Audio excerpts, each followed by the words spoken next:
Okay, if you're listening to this right now, I'm going to make a pretty safe bet. Oh, yeah. You are surrounded by a fortress of flashcards.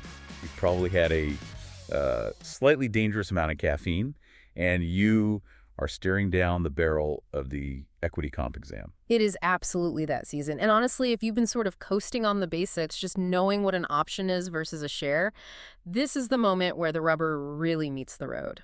Yeah, we're officially done with the Equity 101 stuff. Today is about architecture. We're tearing apart the Stock Options book, 24th edition, and going deep into chapters 4, 5, and 6. Which is really the heavy lifting of the entire curriculum. We're talking plan design, how these structures are actually built from a legal standpoint. Right. We're talking about the math of ESPPs, which I promise you trips up almost everyone on the first try. And we're looking at the big compliance scandals that, change the rules forever. So the mission today is pretty simple. Ugh. We want to get you comfortable with the rigorous stuff, the tax traps, the specific compliance windows, and the governance trends. We have a roadmap. Lay it out. We'll start with plan design and that eternal battle between ISOs and NSOs. Then we're going to look at the dark side of equity backdating. Always a favorite topic for the examiners. It's dramatic. Then we'll tackle the math of Section 423 ESPPs. And finally, wrap up with the modern takeover of RSUs. And we should say, Oh, and because we know you're in prep mode, we're going to pause 3 times for specific knowledge checks. These are the tricky questions likely to show up on the test. consider them little pulse checks. If you can answer these, you're awake. If not, maybe rewind a bit. All right. Let's open Chapter 4, Plan Design and Administration.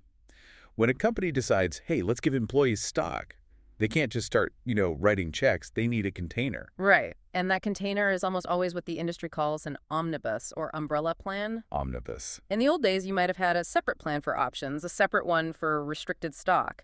It was a compliance mess.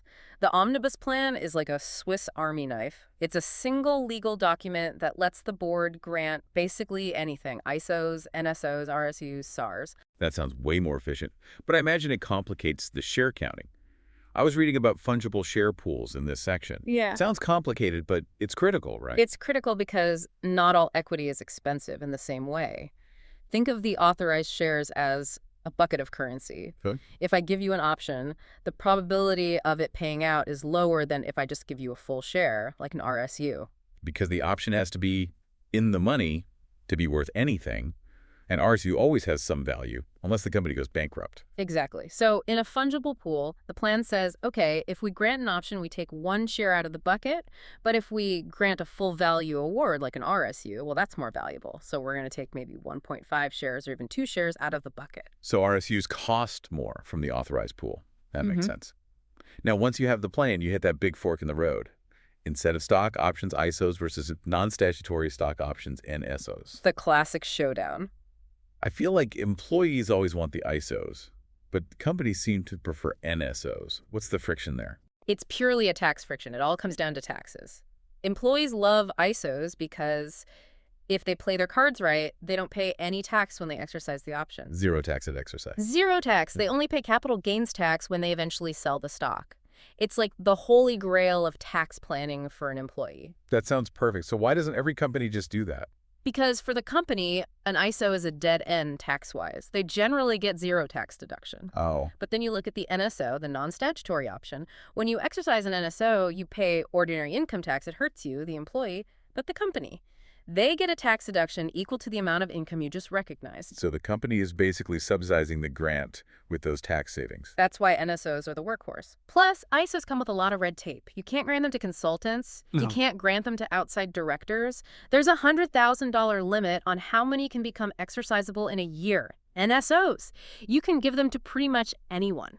Let's talk about that red tape, specifically the approval process. This is a big compliance point in Chapter 4. The board can't just say, let's do ISOs. Nope. The shareholders have to get involved. This is a hard statutory requirement.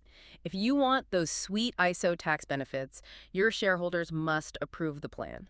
And the IRS gives you a very, very specific window. It feels like a good setup for our first knowledge check. I think so. The exam loves testing specific timeframes. So here's the question. Regarding the strict timing of shareholder approval for ISO plans, what is the specific window required by the tax code? Take a second. Think about that timeline. The answer is the plan must be approved by shareholders within 12 months before or after the plan is adopted by the board. That before-after part is key. Yeah. You can get the board to sign it, then go to shareholders, or the other way around. But the gap cannot be more than 12 months. You miss that window, and your ISOs are legally just NSOs. And it's not just the IRS, right? The stock exchanges, NYSE, NASDAQ, they generally want shareholders to vote on any equity plan. Generally, yes. There are some exceptions, like for new hire inducement grants or in mergers. But the rule of thumb is, if you're diluting existing shareholders by printing more stock, those shareholders get a vote. Okay, let's shift gears to the second half of Chapter 4. This is the juicy stuff. The text goes deep into the 2006-2007 era, the backdating scandal. This was a massive governance crisis. It took down CEOs, CFOs, general counsels. I mean, it was a big deal. To understand it, you have to remember how options are supposed to work.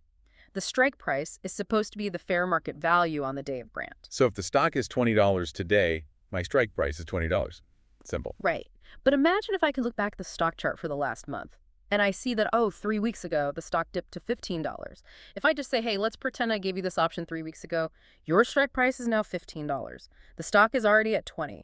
You have an instant $5 profit per share. That is backdating, literally picking yesterday's price. Yeah. It sounds like free money, but the book calls the fallout a triple threat. It is absolutely a triple threat. First, tax. If you backdate an ISO, you've granted it at a discount. That automatically kills the ISO status. It becomes an NSO. Okay, that's bad. But it gets worse. Because it's a discounted option, it triggers Section 409A. The penalty box. The worst penalty box. We're talking immediate taxation at vesting, a 20% penalty tax, plus interest. It can destroy the employee's finances. Then you've got the accounting fraud. Right. The company claimed the option had no intrinsic value, but it did. So now they have to go back and restate all their earnings. Which leads to the third threat. Yeah. Legal.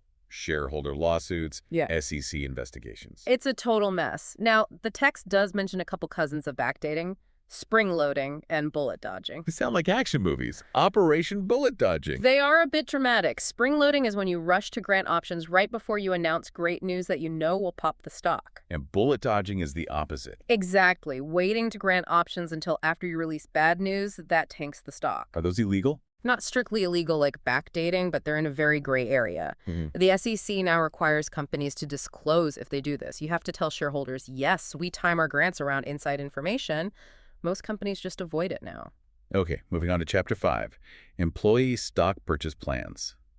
ESPPs. Specifically, Section 423 ESPPs, the qualified ones. I feel like ESPPs are the most misunderstood benefit. Yeah. Employees love them, but the rules are so rigid. The biggest one seems to be this idea of equal rights and privileges. This is the anti-discrimination rule. With options or RSUs, I can give a huge grant to the CEO and nothing to an intern. With a Section 423 ESPP, I can't do that. If I offer the plan to one employee, I generally have to offer it to all employees. Are there no exceptions at all? Very few. You can exclude people who have been there less than 2 years. You can exclude part-timers, so people working 20 hours a week or less. And this is a hard stop. You must exclude anyone who owns 5% or more of the company. So the founder can't participate in the ESPP. Correct. If they own 5%, they're out. Now, we have to talk about the math. The $25,000 limit, I've seen really smart people get this wrong. The rule is you can't buy more than $25,000 of stock in a year. But it's not $25,000 of cash, is it? No, and please, if you're taking notes, circle this, star this, whatever you have to do. It is based on the fair market value at the time of grant. At the time of grant. Let's unpack that because that phrasing is doing a lot of heavy lifting. Okay, let's say you have a plan with a look-back feature. The stock is $100 on January 1st. That's the grant date. The stock jumps to $200 on December 31st, the purchase date. The IRS looks at that $25,000 limit and divides it by the grant date price. So $25,000 divided by $100, that's 250 shares. Right. You can buy 250 shares, even though at the purchase date, those shares are actually worth $50,000. The limit is calculated using the price from the very start of the offering period. That is a huge distinction. So the limit is really a right to buy, and it's pegged to that starting price. It's an accrual limit. And if the offering period is, say, 2 years long, you can accrue $25,000 of that grant date value for each of those years. It confuses people, but for the exam, you have to burn this in your brain. grant date value. That brings us perfectly to knowledge check number 2. Now, let's lock this in. The question is, how is the $25,000 limit calculated in a Section 423 ESPP? Think about the phrase we just stressed, the answer. It is based on the fair market value of the stock at the time of grantee offering date. It creates an accrual for each calendar year the option is outstanding. It is not based on the purchase price. If you see an exam question that mentions the purchase price for the limit, it's a trap. Walk away. While we're on ESPPs, we should mention the tax treatment quickly. It's similar to ISOs, right? Huh. A good way and a bad way to sell. Yes. Qualifying versus disqualifying dispositions. To get the good tax treatment, the long-term capital gains, you need to hold the shares for 2 years from the grant date and 1 year from the purchase date. It seems like a long time. 2 whole years from grant. It is. But if you do it, you get a much better tax outcome. If you sell early, a disqualifying disposition, the discount gets taxed as ordinary income right away. Most people sell early because they want the cash, but the tax code definitely rewards patience. All right, let's bring it home with Chapter 6. Trends. The industry looks very different today than it did back in, say, 2004. Oh, it's a completely different landscape. The single biggest shift has been the move from stock options to RSUs, restricted stock units. Why did that happen? Was it just a trend? No, it was accounting. Before 2005, companies didn't really have to count stock options as an expense on their income statement. It was like free money they could print. Then the rules changed, ASC 718. Suddenly, options had a real accounting cost. So if you have to pay for it anyway, why not use something better? Exactly. And RSUs are better in a few ways. They're less dilutive. An option can go underwater and be worthless. An RSU is always worth something. It's a full share. So companies found they could grant fewer RSUs to deliver the same value. Which shareholders like? Because there's less dilution, and employees like because it's safer. Precisely. But there's a technical distinction here that haunts test takers. RSUs versus RSA's restricted stock awards. This all comes down to property law, which sounds boring but is critical here. With an RSA, I am giving you the stock today. It's yours, you have voting rights, you get dividends. But if you quit before you vest, I take it back. So you hold the title, but it's subject to forfeiture. Correct. With an RSU, I'm not giving you anything today. I'm giving you a promise. I promise to give you a share in 3 years if you're still here. No property actually changes hands until the vest date. And this directly impacts the famous 83B election. The 83B is a gambler's tax move. It lets you say, I want to pay my taxes now on the value today because I think this stock is going to the moon.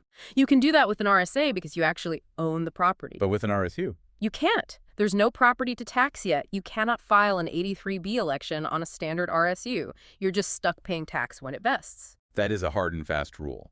No 83B on RSUs. Finally, the text mentions clawbacks. This sounds aggressive. It is. It's a mandate from the Dodd-Frank Act. Basically, if executives get paid bonuses based on financial results, and then the company has to restate those financials because of an error or misconduct. Oops, we calculated wrong. Give us the money back. Exactly. The company has to claw back that money. It's mandatory now. You have to have a written policy for it. Which leads us to our final knowledge check. This one is all about that RSU versus RSA distinction. Here's the question. Can an employee make a Section 83B election on a standard restricted stock unit, RSU, that pays out shares only upon vesting? Don't guess on this one. The answer is no. An 83B election applies to property that is transferred.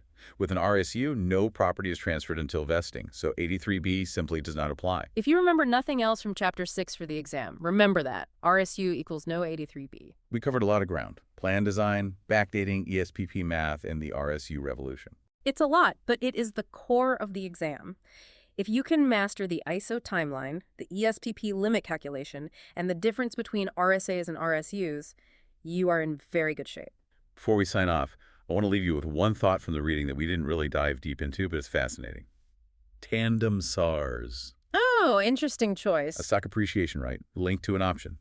If you exercise one, the other one just disappears. And you have to think about why a company would do that. We just talked about how exercising an option costs money. You have to pay the strike price. A tandem SAR lets an employee say, you know what, I can't afford the strike price, just give me the profit. It's the ultimate cashless transaction. In a world where liquidity is tight, you can see how these mechanisms act as a bridge for employees who are maybe asset-rich but cash-poor. It's a trend that goes beyond just the exam. It's about access to value. Something to mull over. For your final prep, do yourself a favor. Open the book and look at Exhibit 4.3 And Exhibit 6.1, the comparison tables, they're gold. Absolutely. Good luck with the studying. Thanks for listening to this deep dive. Go crush that exam.